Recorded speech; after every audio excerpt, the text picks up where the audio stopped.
Have you ever found yourself at a stage in your business where you realized that you have not taken a look in the mirror in a long time, that you've become a whole lot better at helping the clients that you serve, and realized that your own business has suffered a little bit, that you may have fallen a little bit behind on hearing the voice of the Lord and his leading and his guiding and direction for where he wants you to go at this point in your business journey?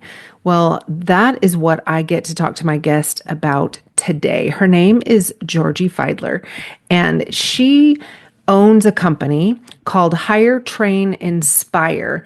And she partners with founders and CEOs to be able to bring clarity and alignment and momentum to their people, processes, and systems. She is a girl after my own heart. She loves that process and system piece of business. And we had a fascinating conversation about what they do, about how they help founders really get unstuck and move from one point in their business growth or business journey to the next, and how she helps them navigate that world. And if you've done that before, you know that it can be challenging. So I'm excited to bring this conversation to you today, and I hope that you are going to get as much out of it as I did. So let's dive in. Truth time. When's the last time you raised your hands for a swift kick in the pants? Well, I'm the no-nonsense type friend who's going to tell you when you have food in your teeth. So let's get right to it. This is your infusion of sacred and secular, calling you higher into who God created you to be, exploring how intimately faith applies to every part of your life, and how you can live that faith every single day in the marketplace. I felt the tension of separation of church and state. I've been one of the few women at a table of men for decades, and I've stood my ground. Are you ready to do the same? These tools, resources, and interviews are meant to do just that. I'm Jan Touchberry, and it's time to share her faith at work.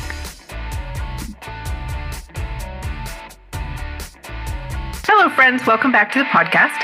Really excited to bring you a new friend today. Her name's Georgi Feidler, and we met on a podcast group.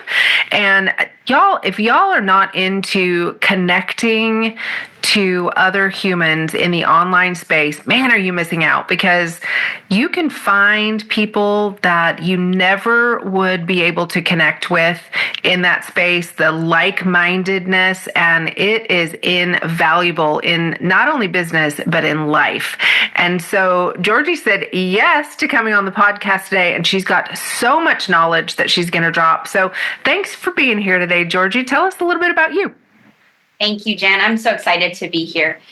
So as you said, my name is Georgi Feidler. I am the founder and owner of an agency called Hire, Train, Inspire, or HTI for short. We act like a GPS for small to mid-sized businesses and growth stage founders, guiding them through the hard turns and the blind spots of building a business. So our core focus is helping founders step out of the grind and into clarity, alignment, and momentum across their people, processes, and systems. Oh my gosh. There was so much just in those statements that people are like, yes, yes, yes, and yes. So tell me how you guys do that with, as somebody who has started multiple businesses, I know that in those early stages, it can be overwhelming and confusing, and there's lack of clarity a lot of times. So tell me how you guys come alongside people that are in that space and help them find all those things. Yes, so we specialize in working with visionary founders who are typically really incredible at what they do, whatever business they chose, but often bottlenecked by everything that they've built. So we come in to help them get organized, place the right people in the right seats at the right time, whether that's the existing team that needs to be moved around or finding new A players to fill those seats. We come in typically when the founder is ready for what's next, but the business isn't. And that can be anything from preparing to sell, scale, or retire. Over the last decade, we have helped baby boomer business owners retire from their day-to-day and leave their legacy intact. We also help growth stage founders who are looking to move from a lifestyle, family, friends run business to more of a leverage business. And some of the things that we kind of focus on is increasing and quadrupling gross profit per employee for our clients. Like I mentioned before, placing A players in key seats. We've done that hundreds of times. And then again, the core of what we're doing is we're helping that founder get to whatever is next for them, whether that's scale, sell, succession, without sacrificing their soul and their legacy. So beyond numbers, what we really do is build the capacity around that calling. That's really good. So how does one know that they're ready for a next step? Yeah, so typically it comes from pain. That's such a good point. That's typically the best way I can put it. So it not always, but oftentimes when you start to have pain, that's the indicator. That's the indicator that something needs to change. The other piece is like your path, right? Your path is starting to pivot. You've kind of reached a crossroads, and you are trying to decide where you need to go, or where you need to go, but it requires something different than what you've been doing in the past. So I call that an inflection point. So you kind of reach an inflection point in life, whether that is a path that's turning or you're under a large amount of pain. That is typically an indicator for most business owners that it's time to do something different. That's really good. I love that. And so when you have someone who comes to you and says, look, I know that things are shifting. I can feel it in my bones. I'm just not quite sure what the next step is to take.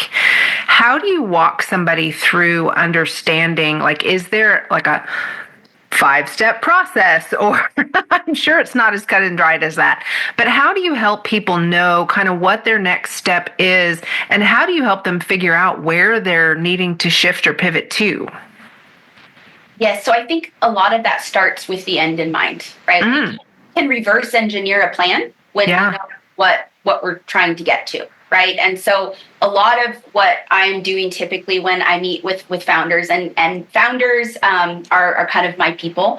I fell in love with helping them when I worked for a software as a service, a SaaS company earlier in my career.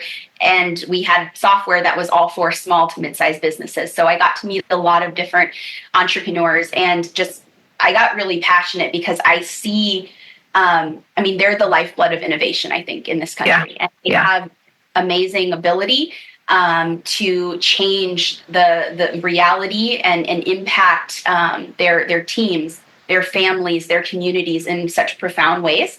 And I love being a part of that. And I love helping that. They're scrappy and passionate and full of potential.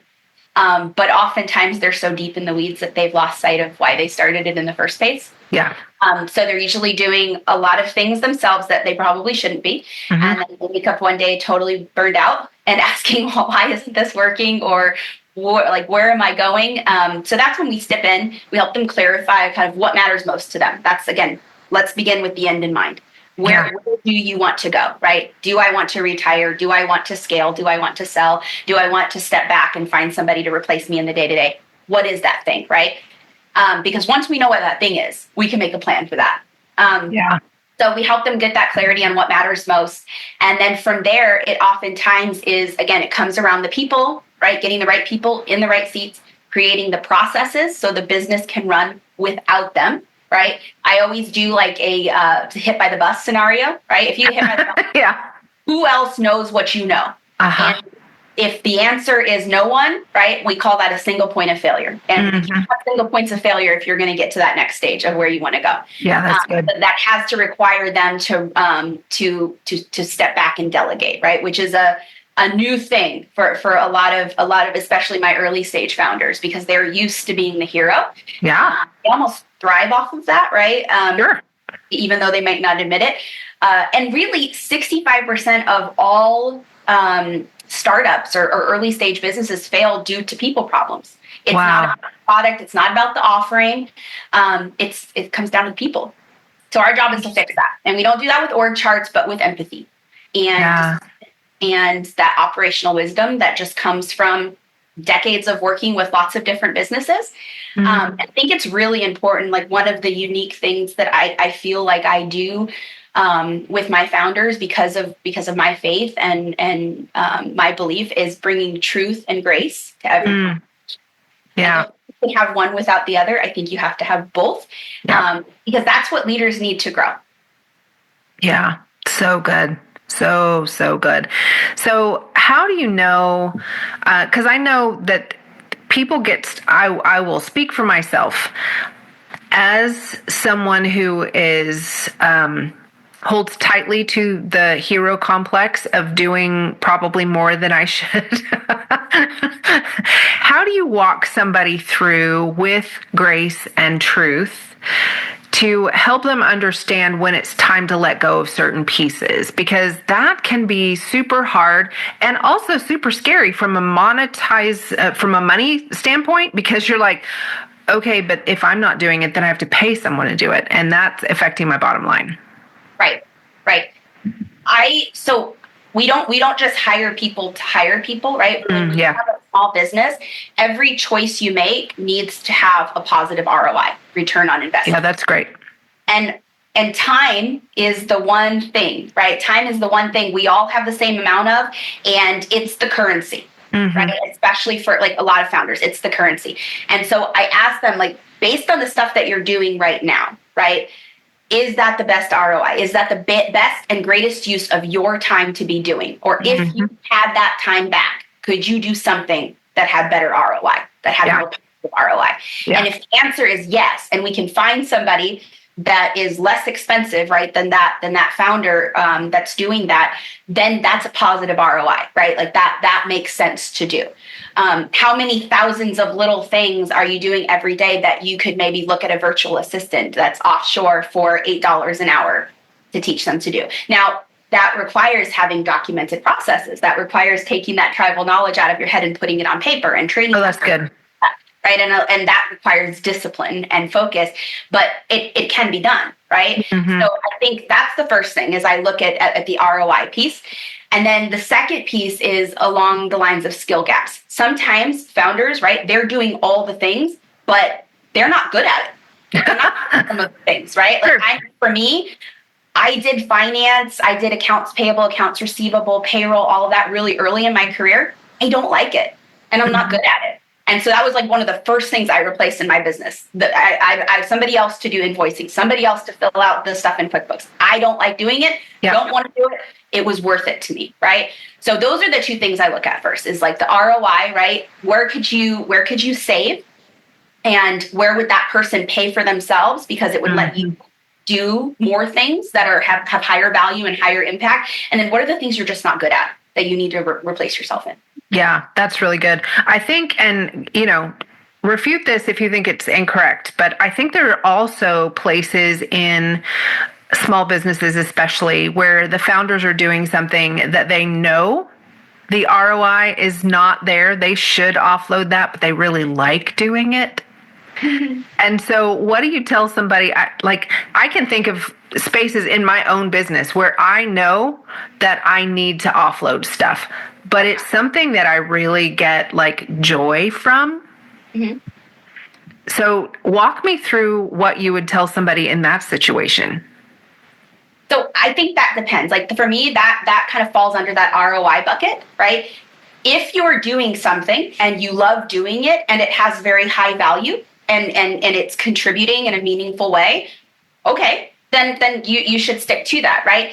If it does not have a high ROI, but you just really like doing it, right? Like I can think every founder, right, has a thing. They have, like, I call them hills to die on.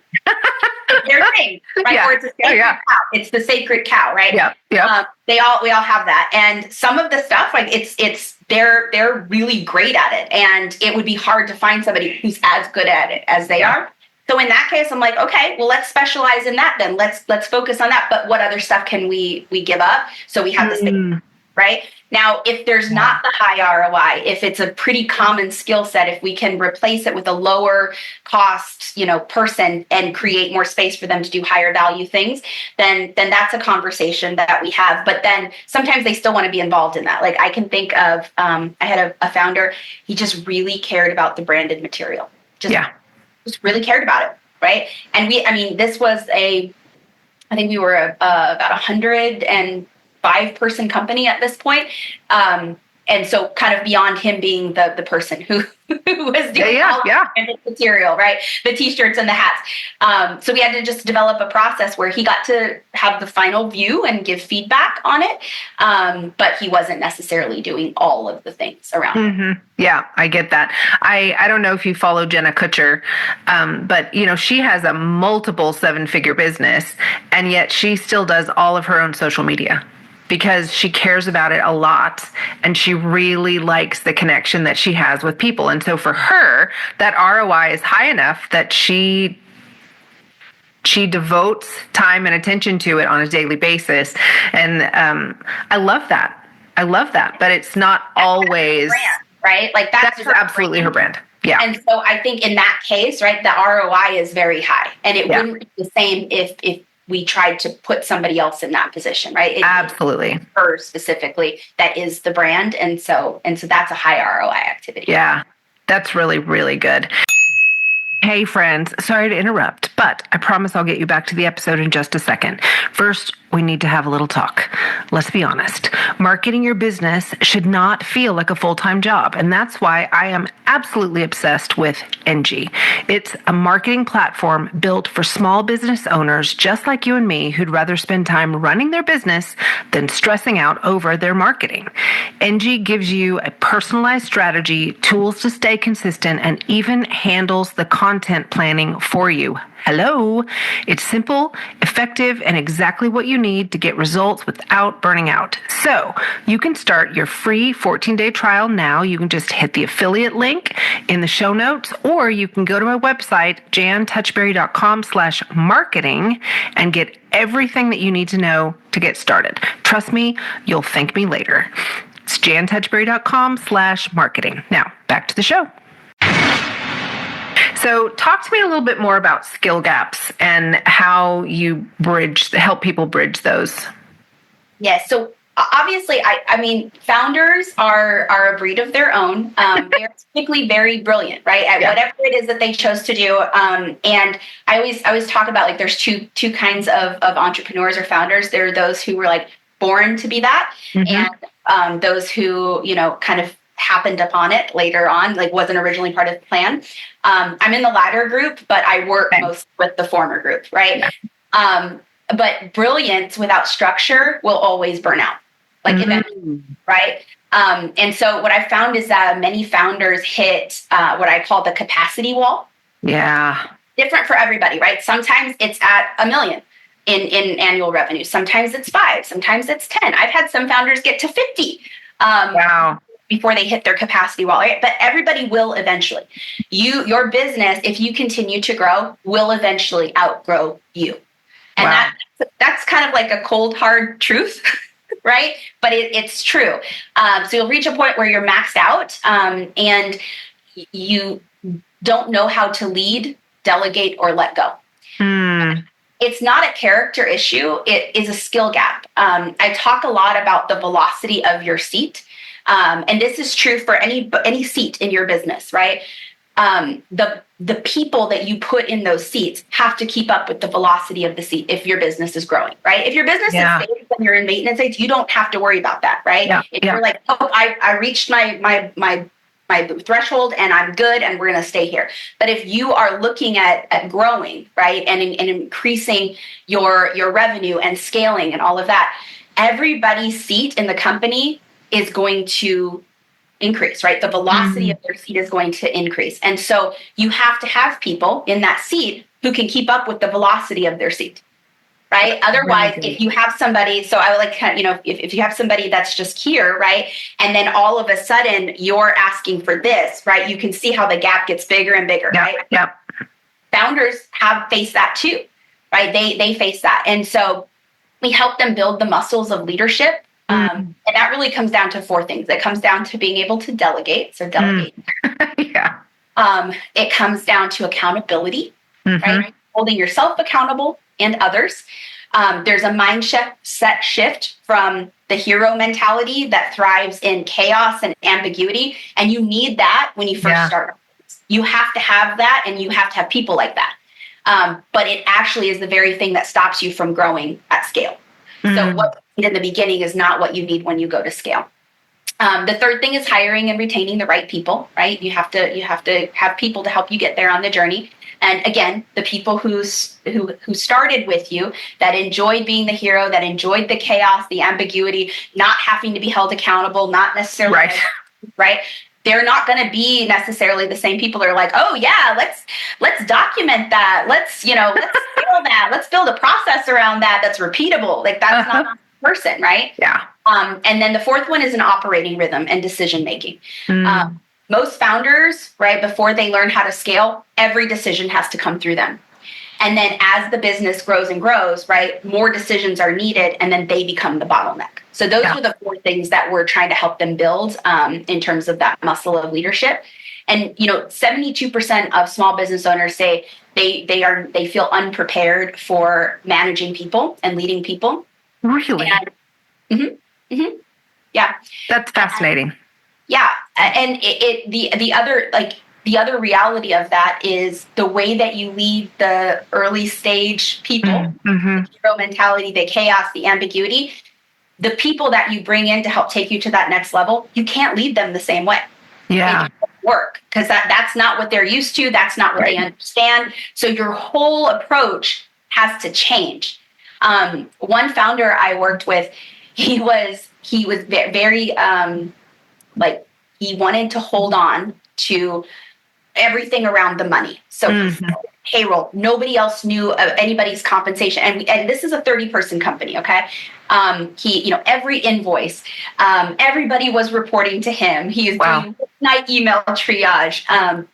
So we built out a leadership structure that created other people that owned different decisions, right?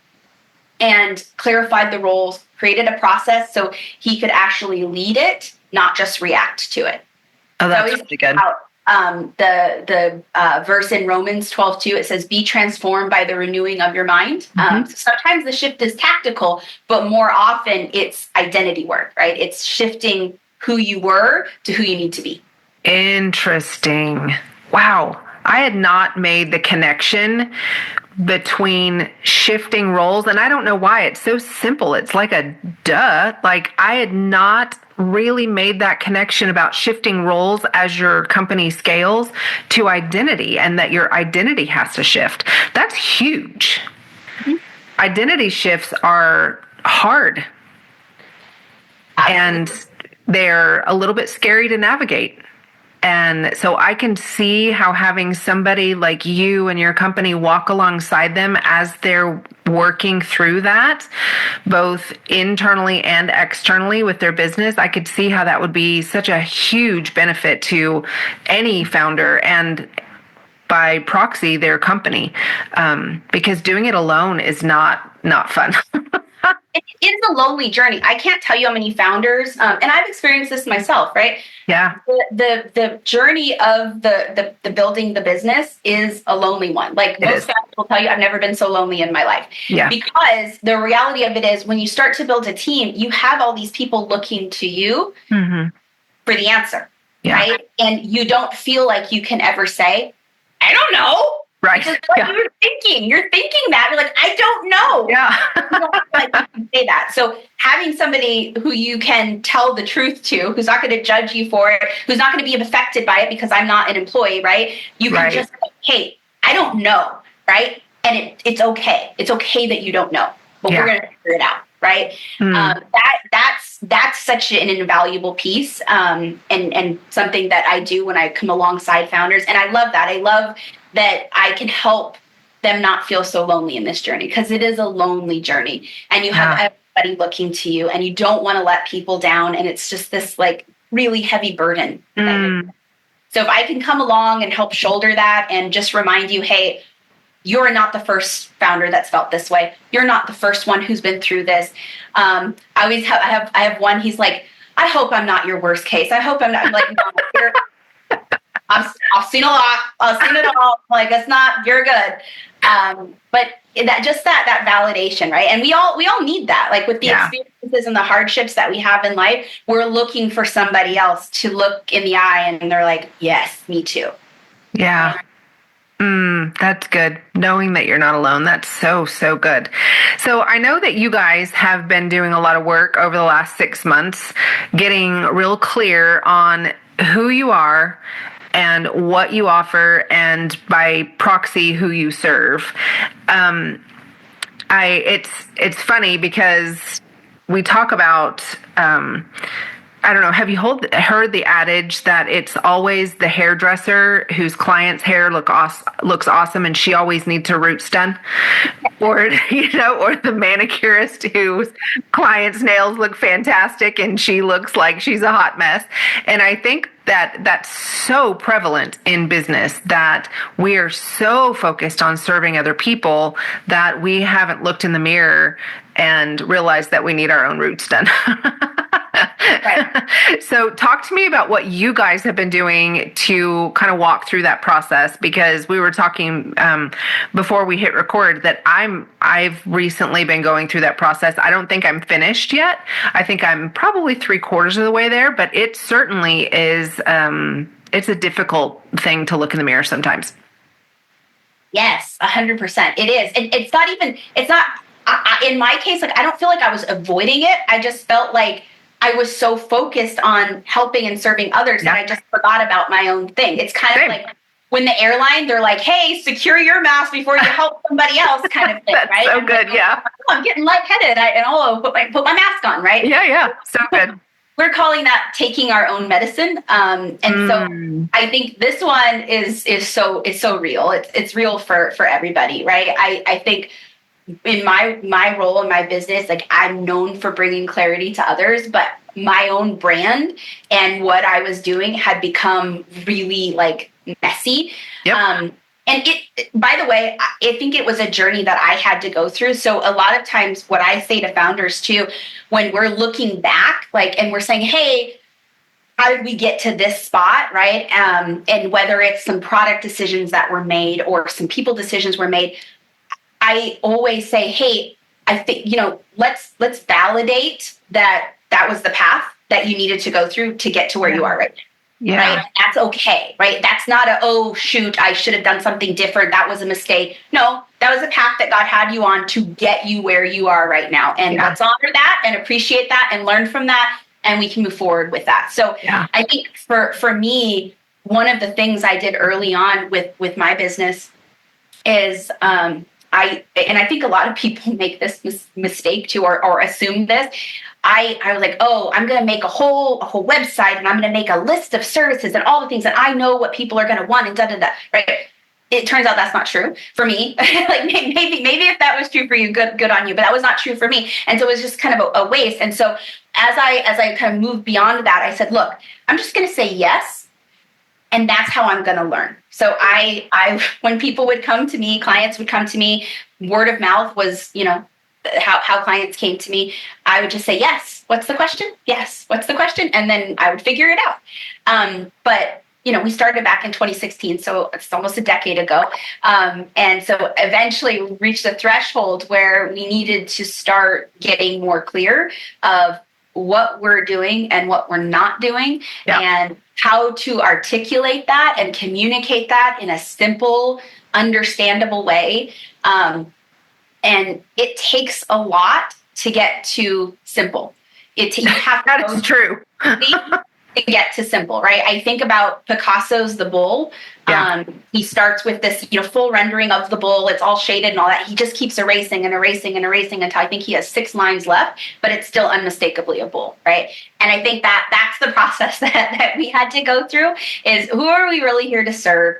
What is the deeper why under what we do?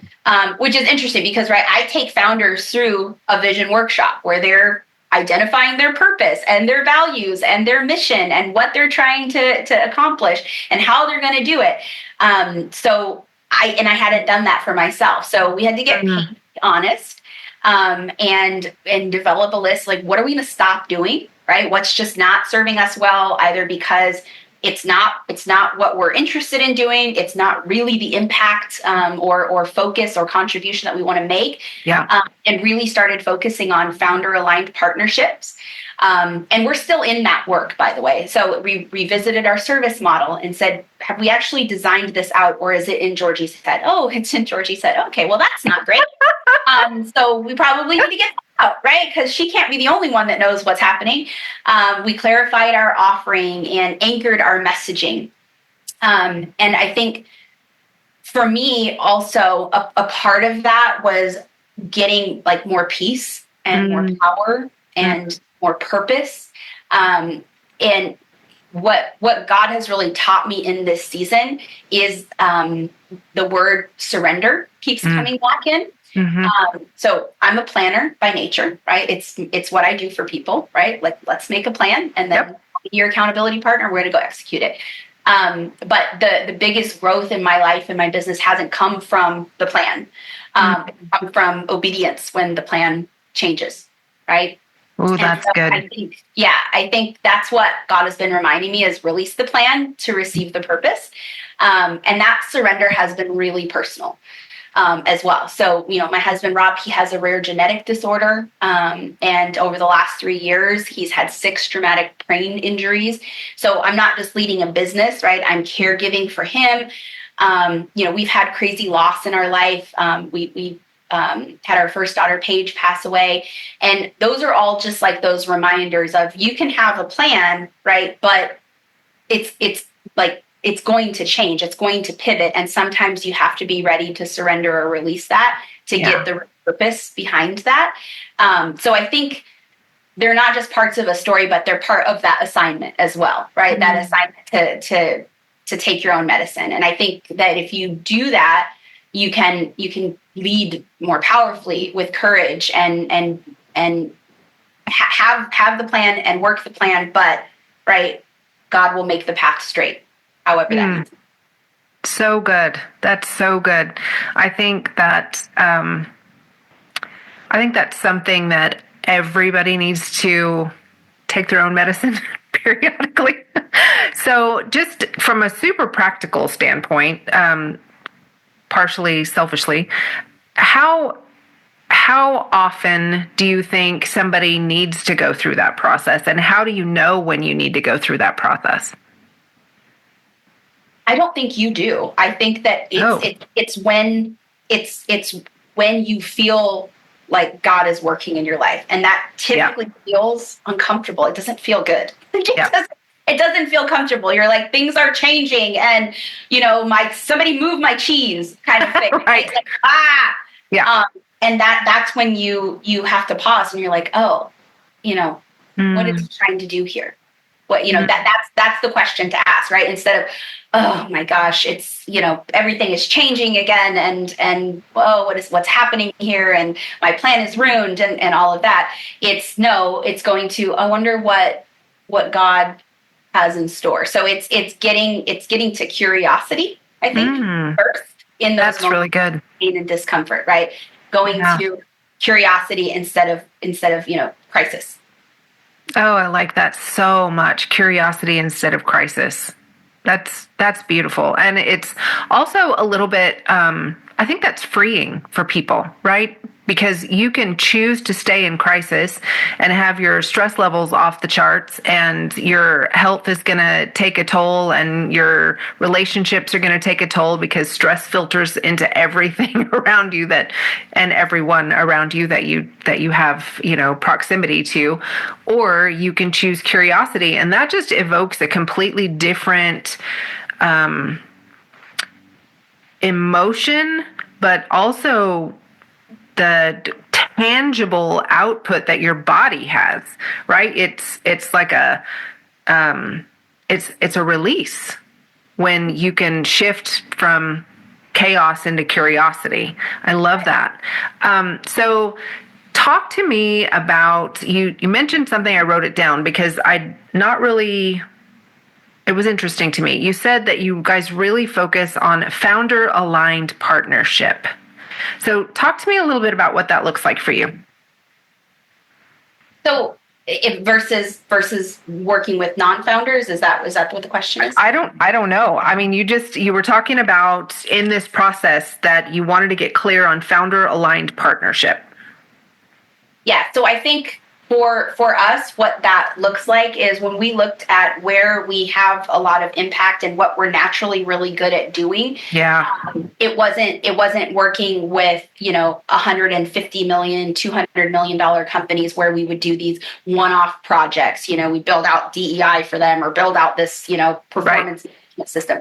Now we've done that before, right? But was that really where our passion lied? Where was it really where we felt like we had a lot of purpose and impact? No, right? And so it was saying no to that and moving away from that, and getting really clear of what is the stuff that we're really invested in, that is really aligned to our purpose, and the ways that we work, which are our values, and so that really came to be those founder aligned partnerships. And so it's the focus of, we're working with first or second gen business owners most of the time, really in two niche categories. I talked about the baby boomer business owners who are looking at retiring, and I think there's something like 10,000 baby boomers are retiring every day.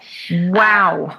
Yeah. And over half the small businesses in the United States are owned by boomers. Wow. And, wow. Yeah. And over 60% of them have absolutely no succession plan. And so by the time they reach the point where they're ready to move, right, they've got this legacy. And sometimes, again, I've worked with both first and second gen baby business owners. They are expecting maybe that their kid is going to take over the business, and then they come and they're shocked when the kid is like, no, I don't want that, right? I want I want this career. Because what different generations value is different, right? It's exactly not right, yeah. And so there is this reality of this huge generational transfer of wealth that is happening right now that is going unfostered and unstewarded. And so I have a lot of passion around helping that along and stewarding that, and supporting that. And so that was one of the niches that we got really clear on. Like, we're really good at that. We feel a call to that. That feels like such an amazing way to honor the legacy of the baby boomer business owner, to transfer this wealth and this knowledge to the next generation. It just that felt really good for us. So that was something that we focused on. And then the second niche was these most often first-time founders, but that are on their growth journey, and they're either looking at scaling their business or selling it, and they have a lifestyle business that's like friends and family, and they need to move to a leverage business that is truly a business, not a job, right? Because investors, they want an asset, not a job. And so that's the other niche that we got clear on. And we did that by getting brutally honest and asking ourselves those questions around purpose, values, mission, clarity. I have a tool that I use is from Ryan Dice, but there's tons of them out there, but it's called the Clarity Compass. And so that's the workflow that I followed to get there. But there's a lot of different ones out there, but that was so, it was so freeing once I understood that. And it felt really good, but it took a lot to get there. A lot of these moments where you're just like sighing and you're like, oh, am I ever going to get there? And what is it? And it's just kind of a journey that you're walking through to get that clarity. Yeah, that's really good. So I know you said that you guys have been working on it for over 6 months. How long does a process like that, and I know it's going to vary greatly, but how long on average can a process like that really take for somebody? So I think it depends on where you're at in the journey already. And also some people are better at it than others. Some people are That's true. Than others. And so and you need also, oftentimes you can't do it yourself. You need an objective outside third party to point out your blind spots, things that you don't see, right? Or somebody who's internal in there that's not afraid to tell you the truth, which is hard to find. Yeah. I always tell this to my founders because they take it personally when people don't want to tell them things because they're scared. And Yeah. like, I'm a nice guy. I'm a lovely person. I'm a lovely, gal. Like, why won't they do that? And I said, well, you hold their livelihood in your hand. When you hold when you hold someone's livelihood in your hand, there's fear there. There's natural fear, right? It's fight or flight part of our brain, our croc brain way back here that's about survival. And so it's not about you. It's not about anything you did or didn't do. It's just that reality of the kind of that boss dynamic. So you need somebody who can tell you the truth and point out the blind spots. That definitely helps you get there faster. And like there's models you can use that will ask you questions. And I think it's also creating the space, right? When you're in it, you have a to-do list that is never ending and it's always longer than you'll ever have time to get done. I changed my to-do list to a to consider list. Because I love that. Yeah, because I'm never going to get it done. Like it's never in this day and age, right? There's so much stuff and it gets added all the time. And so to consider lists, but it's hard to create the space to think, right? When there's so much stuff that we're supposed to be doing. That space is what gets you to that clarity. And, you'll find that a lot of the things on your to-do list start to get checked off or crossed off when you have that kind of clarity. Yeah, so good. So good. Well, this has been such an enlightening conversation, and I have got so many, I've got sticky notes, these are my sticky notes, because I'm taking all these notes of things that I need to make sure go in the show notes for sure. But speaking of show notes, tell people where they can find you and how they can learn about how to work with you further. So I would love to connect. Again, with any founders who are looking to get to that next level, maybe at an inflection point, you can go to my website, which is hiretraininspire.com. You can book a free clarity consult there, and you can find me on LinkedIn as well. Awesome. I will make sure that all of those links go in the show notes for you guys to find easily. And Georgie, thank you so much for your time today. And thank you for your wisdom. And I just bless you in this next phase of business as you guys continue to work through your own clarity and what the Lord has for you. I know that He's got such great things planned. And so thank you for sharing your time and your wisdom with us today. Thank you so much, Jan. It was a true pleasure. I appreciate it. Thanks for joining me for another episode of Her Faith at Work. If the Lord put someone on your heart that you think needs to hear this message today, will you just smash that share button? And if you haven't already followed the show, I would love for you to do that. Super extra points if you hop over to Apple Podcasts and leave us a review. That helps the algorithm pick us up and drop us right in the AirPods of people that need to hear what the Lord is saying to them today. I hope you'll come back for the next episode of Her Faith at Work. The podcast comes out every Wednesday. And if you look down in the show notes, I've even got a couple of free downloads for you that I think you will really enjoy. With that, have a great week. See you next time.